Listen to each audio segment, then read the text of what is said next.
On January 26th, Nintendo World Report will be hosting our 9th charity live stream to support Child's Play starting at 11:30 a.m. Eastern Time. The more you donate, the longer we stream with over 12 hours of content available if we can hit our goal of $4,000. Donations are open now, so don't wait. Donate now so you don't forget. For more information and to donate, click the link in the description. And don't forget to join us here on NWR TV on January 26th for the all-day stream. Alright, now back to the video.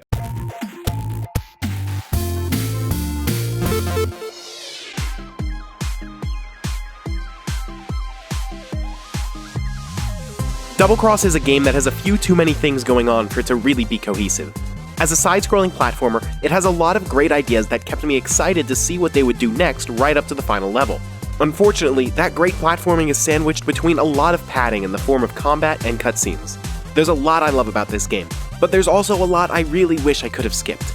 I spent too much time only half paying attention to some dull, half-baked add-ons to an almost great game. In Double Cross, you play as Zara Sinclair, an agent of the interdimensional peacekeeping team known as Rift. Zara has been tasked with discovering the identity of Suspect X, a double agent within Rift who orchestrated an attack on the organization's home base in the Extraverse.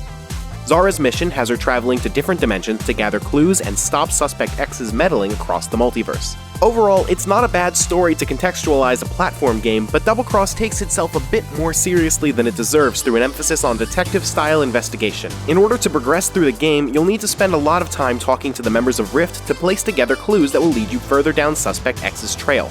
Double Cross's characters are all pretty generic and bland. You've got the strict and serious commander, the protein junkie gym coach, the nerdy sidekick advisor, the gang's all here. While they fit the Saturday morning cartoon tone of Double Cross's story overall, they wear thin when you're going back and forth doing things like trying to figure out who's the weapons expert that'll help you trace contraband back to its source. Thankfully, the platforming side of things is much more entertaining. The main mechanic that keeps movement interesting in Double Cross is a proton slinger that allows Zara to grab onto fixed anchor points in the world Spider-Man style. Once you've grabbed onto an anchor point, you'll automatically be pulled towards it and flung away in the exact opposite direction from where you started. Figuring out the right angles to sling from and chaining together jumps makes platforming feel really kinetic.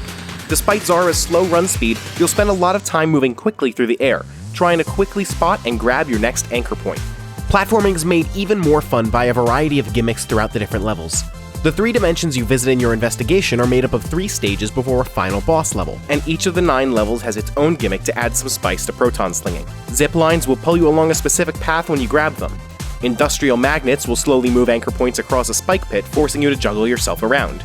My favorite gimmick was a group of goo types that change Zara's movement properties. One type makes her bounce across the floor, while another lets her hang from ceilings and walls. Using the proton slinger to hit the bouncy goo with more momentum than I'd get from a plain jump felt great, and I never stopped having fun with all the different ways I had to take advantage of the slinger. If Double Cross were just a bunch of cool ways to use the proton slinger, it would have been incredible. But sadly, gameplay is further slowed down by forced combat sections with waves of way too many enemies. At the start of the game, you'll only be able to use basic light and heavy attacks, making every fight just a contest of how quickly you can button mash. More abilities are unlocked as you progress through the story, but none of them are more interesting than a standard punch or kick. Sometimes enemies will throw items that you can grab with your proton slinger, and these will actually make for some pretty interesting fights. Unfortunately, the vast majority of enemies don't allow you to take advantage of your slinger.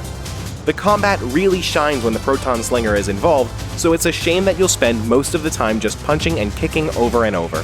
Double Cross is almost great.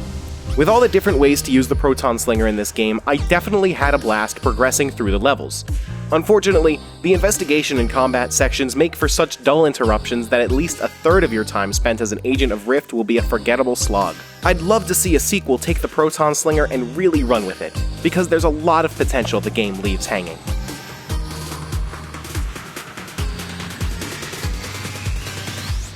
Thank you very much for watching. And if you want to see more videos like this, consider subscribing to Nintendo World Report TV. You can also check out NintendoWorldReport.com for a whole lot more, and if you want to support both this channel and the site, check out Patreon.com/NWR. You can also join the conversation in our Discord server through the link in the description.